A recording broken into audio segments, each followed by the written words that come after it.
Pasensya na kayo. Nadala lang ang anak ko sa emosyon kaya nakapagbitaw ng kung ano-ano. Hindi na kailangang palakihin pa. Sige, ihatid na ang bagong kasal sa silid pangkasal. Ihanda ang salusalo. Sok. Anong bastos at walang modo? Kung hindi lang talagang ipinilit ng anak ko ang kasalang ito, matagal ko nang pinawalang bisa ang kasunduan. Hinte. Bakit nagmamadali, City Lord Xe? Hindi pa ako nagbibigay pugay. Kuya Panway, alam kong darating ka para iligtas ako. Ha, ano na naman to? Bagong bisita, magbibigay pugay. Ang minamahal ko ay ikakasal ngayon. Paano ako hindi darating para maghandog? Ng mga ulo ninyong lahat mula sa pamilya Xe. Walang galang. Ano bang problema ng taong to? Kung gusto nyong magbakbakan, kayo-kayo na lang. Huwag ninyo akong idamay. Memory import. Gumamit ang user ng 8 origin points upang makapasok sa mundo ng Yunshan. Si Xian ay nag-iisang anak ng City Lord ng Yunshan.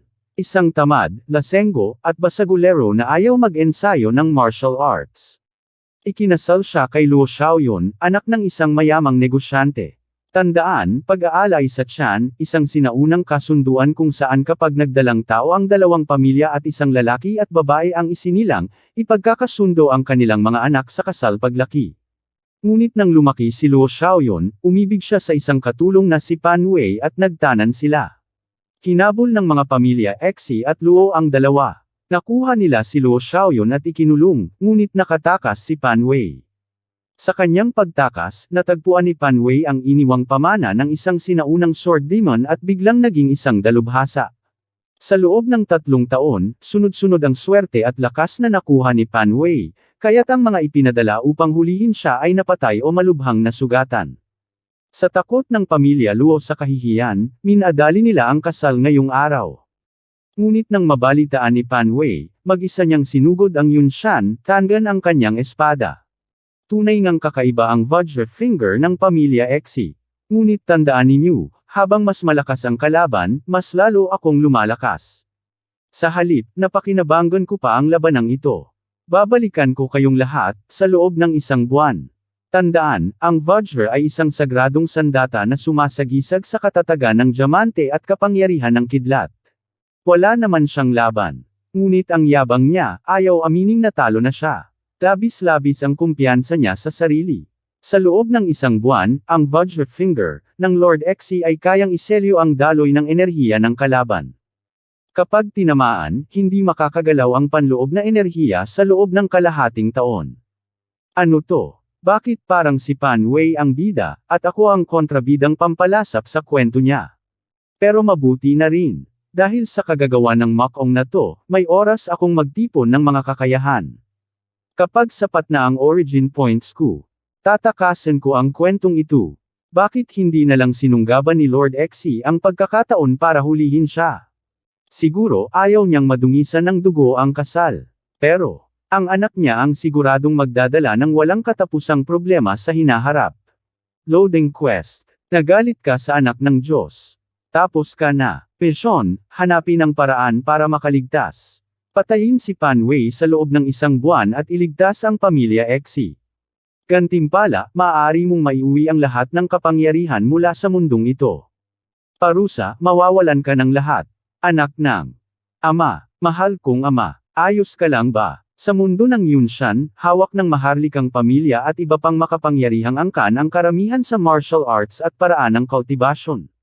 Sa pamamagitan ng pagpapatibay ng kanilang panloob at panlabas na lakas, pati na rin ang kanilang katawan, kaya nang malalakas na mandirigma na bumiyak ng bato gamit lamang ang isang suntok. Ganito pala gumagana ang sistema ng kapangyarihan sa mundong ito. Yunshan Martial Arts Compendium. Ayon sa description, isa itong mababang antas na mundo ng martial arts, malayong malayo sa pangunahing mundo. Pero ayos lang. Martial arts pa rin ito. Basta makarating ako sa entry point level 0, maaari kong gamitin ang sistema upang i-upgrade ang sarili ko. Kahit kaunti, madidagdagan nito ang lakas ko sa labanan. 1 oras ang lumipas. Ang dami ko ng nabasang libro. Alam ko ang bawat salita, pero bakit hindi ko maintindihan kapag pinagsama-sama na? Bakit ganito kaiba ang martial arts dito kumpara sa pangunahing mundo? Ang hanggal talaga ng Kion na to sa mundo ng Yunshan. Walang alam, maliban sa Yunshan Martial Arts Compendium na puro kasaysayan, wala ba ditong libro na pwede kong maintindihan? Binaygo na yata ako ng langit. Young Master, nasa reception room ang Panginoon. Ipinapatawag ka niya. Ganun ba? Hindi ito tungkol sa kung matatapos ko ang misyon, kundi kung mabubuhay pa ako. Kaluluwa ko lang ang naglakbay dito, kaya wala akong kapangyarihan sa katawan na ito. Kung dala ko lang ang lakas ko mula sa Art of Yang Stabilization, tiyak na kaya kong labanan si Pan Wei. Art of Yang Stabilization Extra Level.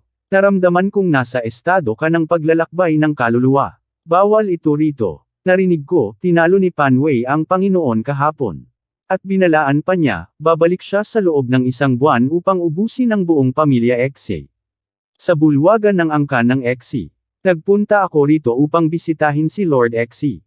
Kumusta ang kanyang kalagayan? Umalis ka na. Hindi nagpapakita ang Panginoon sa kahit sino ngayon. Mukhang hindi ko kakayanin ito ng mag-isa. Pero huli na para magpaturo pa ng martial arts.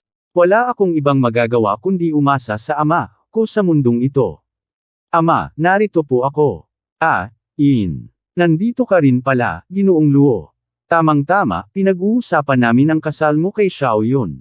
Ano pa ang pag-uusapan? Ayos na ang lahat. Medyo magulo ang naging handaan, pero pwede namang ituloy sa ibang araw. Pero sinabi ni Pan Wei. Luo, huwag mong sabihing naniniwala ka sa sinasabi ng mga sismoso, na tapos na ang kasikatan ko. Oo, malaki ang naging progreso ng batang si Pan Wei nitong mga nakaraang taon. Inaamin ko, minaliit ko siya kaya nasaktan niya ako. Pero, ang Vajra Finger, ko rin ay malubhang sumire sa kanya. Kapag bumalik siya sa loob ng 1 buwan, titiyakin kung hindi na siya makakabalik. Ganun ba? Sandali, Luo. Naisip ko ang sinabi mo. Huwag mong sabihing narito ka para putulin ang kasunduan sa kasal. Hindi mo ako naintindihan. Lumaki si Yin sa harap ko. Paano ko naman puputulan ang kasunduan, lalo't napakabuti niyang manugang? Pasensya na. Akala ko lang. Oh, siya. Aalis na ako. Ipagkakatiwala ko na ang anak kong si Xiaoyin sa'yo. Oo naman. Mag-inuman tayo kapag gumaling na ako. Mukhang hindi nga kasing lala ang sugat niya gaya ng sabi ng iba.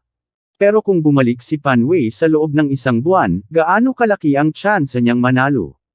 Yin, bilisan mo. Tulungan mo akong makatayo. Balik tayo sa kwarto. Ama, ayos ka lang ba? Tawagin ko ba ang manggagamot? Yin. Tinamaan ni Pan Wei ang puso ko.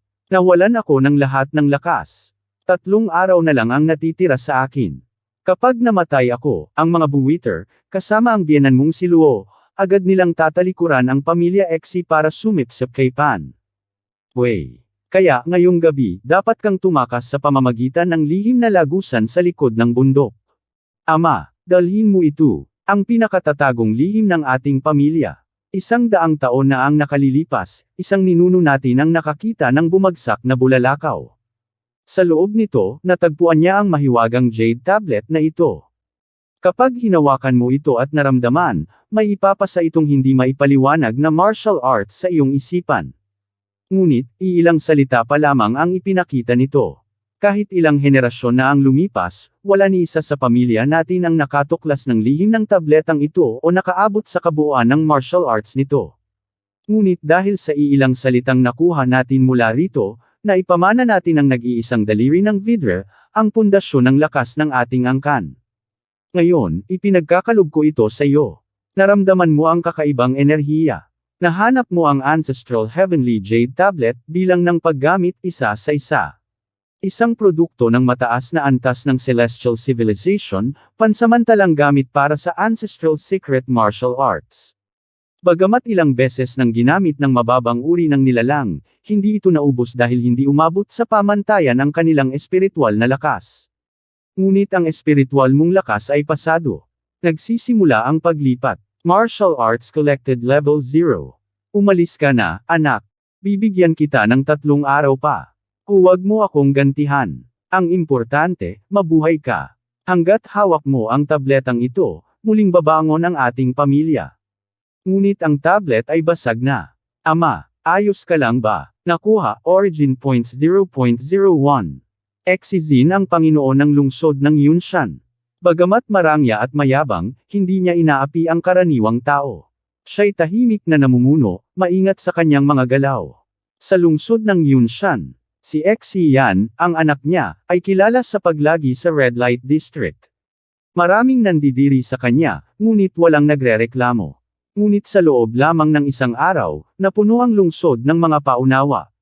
Mga krimen ni Xian, pangangidnap sa mga babae. Pagtorture sa kanila, pati manok ni Ginoong Wang, ninakaw. Hayop siya, mas masahol pa sa hayop. Young Master, natapos na po namin ang paglalagay ng mga paunawa sa buong lungsod gaya ng utos ninyo. Ngayon, galit na ang lahat ng mamamayan. Salamat at ang Panginoon ay naka-seclusion. Kung hindi, baka kung ano na ang nangyari. Bakit mo ginagawa ito, Young Master? Bakit mo nilalapastangan ang pangalan mo para lang maging kinamumuhian?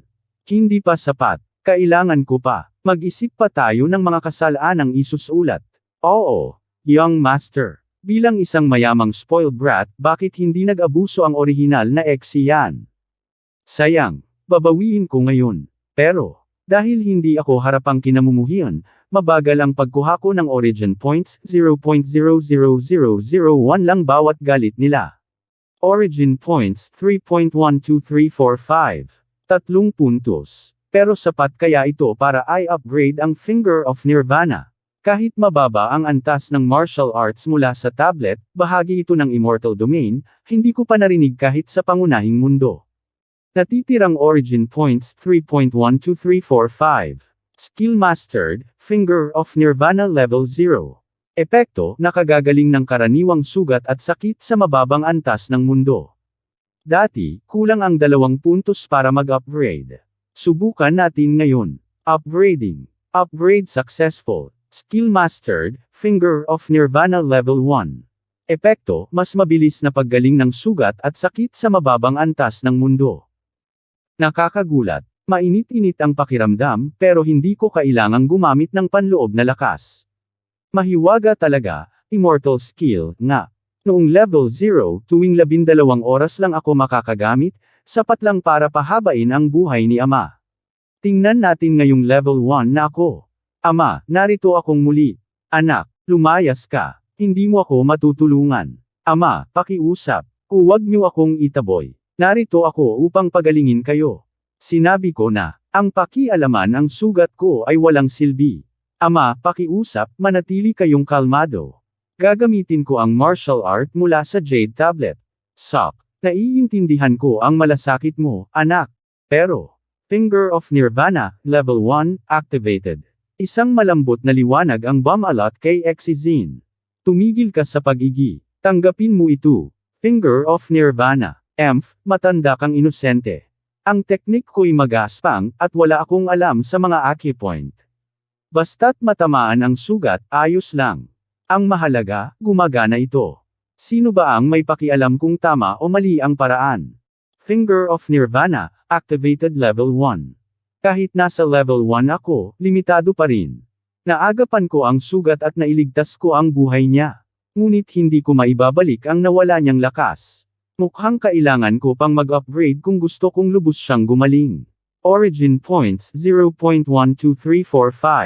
Sa ngayon, wala akong sapat na puntos para mag-upgrade. At kahit mag-upgrade ako, wala pa ring taglay na lakas pang laban ang Finger of Nirvana. Skill Mastered, Finger of Nirvana Level 1. Abangan ang susunod na kabanata, kung saan mas lalalim ang kwento at mabubuksan ang mga nakatagong sikreto. Hanggang sa muli, manatiling ligtas.